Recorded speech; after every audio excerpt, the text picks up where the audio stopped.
meio adocicado um pouquinho. Mas é o gosto do yakisoba, é feito com soça. Ó, dá uma olhada, tá pronto agora. Olha o yakisoba aqui, é certinho assim. Tá vendo? Na cesta assim. Não pode deixar muito Aprende, botado hein, também. Vai ficar gostoso. É tempero de soço, né? Carne de porco, né? Tem açaí aqui, né? Cozinhando. Tá misturado os dois. Meu sogro é cozinheiro. Cozinhando com Candy. Programa.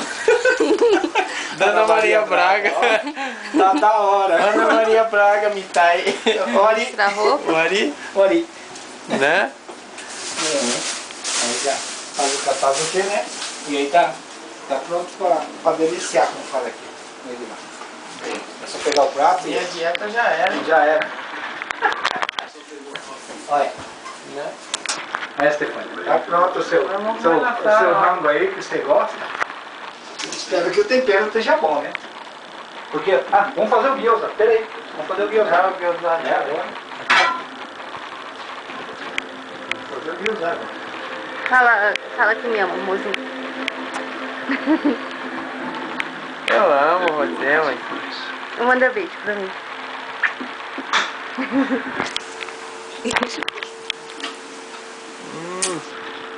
Eu acho que eu sei gorda desse negócio, né?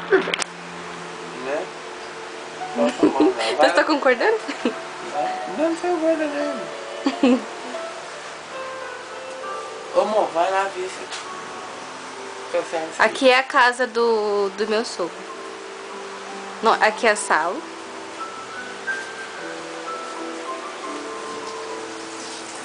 Tá fazendo gyoza agora o pai. Sim, vamos fazer um gyoza aqui, ó.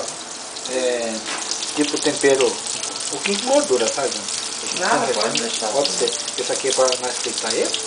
E dá um sabor legal, né? Vamos ver aqui. Esse vai caber tudo. A gente faz no segundo. Fica bom. Com cerveja é excelente.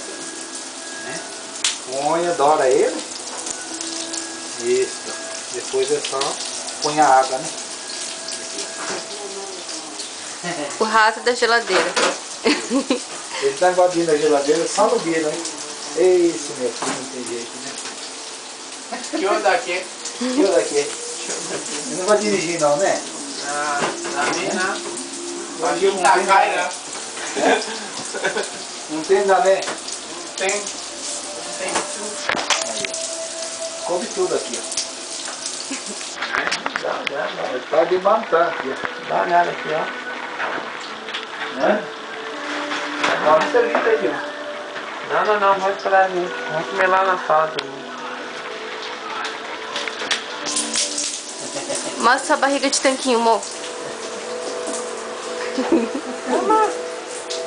Já vamos ficar lá, é quase 30 anos já, né? Mostra seu muque de costa.